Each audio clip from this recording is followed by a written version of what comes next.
If you're applying to med school, chances are you might have to write a secondary essay.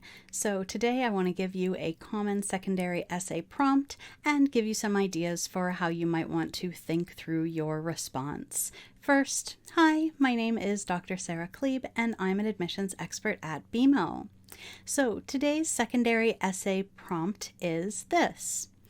What are your aspirations for your medical practice? Fast forward to 15 years in the future. Where do you imagine yourself? So this is a really fun, speculative question, but also one that might be a little bit daunting. Chances are, if you're just starting your journey to medical school, you're not entirely sure where you're going to be in 15 years from now. And even if you have some idea of where you think you're going to be in 15 years, chances are you're going to turn out somewhere quite different. That's just the nature of education. So many students start off their sort of educational journey at those higher, more advanced levels, thinking that they know where they're going to end up, only to have that completely turned on its head as they get more involved in the discipline, as they learn more, expand their knowledge, get different connections, understandings, etc. I can even tell you from my own life, I did a PhD, and when I started my PhD, I had my standard proposal, my idea of what I thought I was going to be doing. And while my dissertation ended up certainly having some of those same elements and inspirations, the direction that I ended up going to get to those ends was quite different. And that's completely normal. So many people go through this process, and that's just because you have limited knowledge as you're starting that journey, right? There are lots of things that you know that you don't know yet, that you know you need to learn, but each of those things that you know you need to learn carry within them this wealth of sort of unknown unknowns, things that you don't know because you simply don't know enough yet to know that you need to know those things, or sometimes even that those things exist. For graduate students in particular, people aspiring to be scholars and things like that, I've seen many people who think that they have this phenomenal, groundbreaking idea that's going to, change the way that we think about everything, only to get much, much, much deeper into the scholarship and research and realize that, it's not as original an idea as I thought. So that happens, but it doesn't have to be a moment of defeat. It's just a moment of learning, and you refine your position and your trajectory accordingly. So if you have no idea where you think you're going to be 15 years from now, or that ends up changing, that's okay. They don't want a detailed life plan of the next 15 years out of you. They know you're not in a position to give that, and even if you did, that it would change.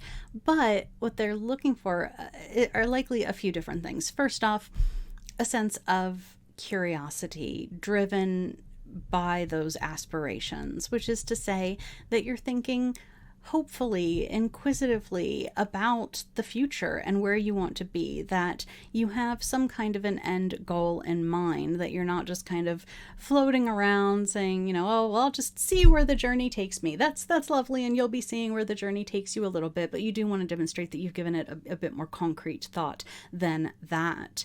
And also, being able to demonstrate some knowledge of the discipline itself and the kinds of, and being able to demonstrate the kinds of things that interest you. If at this point you think that you are most likely going to end up in surgery, for example, being able to demonstrate that you understand what that commitment means, that, even if you don't have all of the, specific practicals about what it takes to get there, that you understand the challenges of the task ahead of you, and that you're starting at this stage to prepare yourself for those challenges, both, educationally and sort of personally in terms of your own well-being, being able to manage all of those conflicting timelines time commitments and things that kind of pull you in 100 different directions all at once.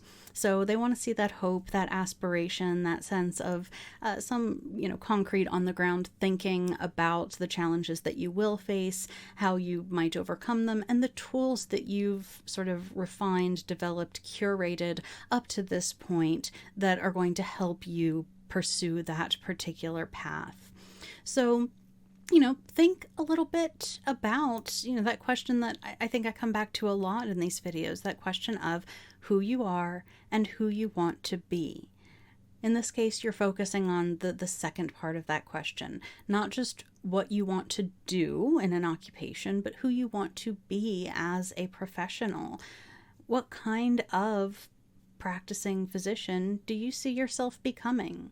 What gets you out of bed in the morning? What is your big, pie in the sky sort of dream that propels you and pulls you along this path? And how is that going to shape your journey? What aspects of the practice of medicine are most attractive to you? And how do you intend to pursue those? So this, I think, to me seems like a really fun question, one that allows you to really think big about those big questions of who we are, who we aspire to become, what our identity as future professionals is, and to simply talk reflectively and in a way that's sort of compelling and engaging for the people who are going to be reviewing these secondary essays. So take this as an opportunity. I always come to this with a bit of humility, of course. You may have these big dreams for yourself, but there are also going to be challenges that, again, you don't even recognize exist yet. And so you want to be able to demonstrate your problem-solving abilities, your ability to overcome any adversities that you may face, your flexibility and sort of adaptability if you were to face either challenges or new kinds of knowledge and perspectives that change that idea, that definition of who you are and who you want to be. But as with all of these questions, these aren't just questions about the things that you've done and the things you're going to do. That's absolutely important, of course, but these are questions about your own mission and the sense of mission and how that aligns with your own vision and values as someone entering the practice of medicine, hopefully. So use that as your guide. As ever, think through the kinds of qualities that you most identify with in terms of those things that they're looking for in aspiring med students, and think about how that's going to shape your journey, your trajectory in a really creative, aspirational sort of way. Always having the opportunity to take that stance of imagination, of creative reflection. This is such an amazing opportunity for you to demonstrate the scope of your vision, your dedication, and your commitment to the work it's going to take to get there. So use this as an opportunity to display all of those wonderful qualities about yourself and really help them see you in that position. So I hope that you enjoyed this video and that it was helpful. If so, please do go ahead, like it, share it with a friend who might benefit from it. Be sure to follow us on whatever social media platform you're on right now. If you'd like us to help you, click the link that should appear either above or below this video to see our programs and schedule a free initial consultation. We'll set you up with one of our admissions experts to answer any questions you might have and get you started on your preparations. We have programs to suit any of your needs, and we're always happy to work with you to determine which plan is going to support you and your goals most effectively. As ever, thank you so very much for your time. Take good care, and I'll see you next time.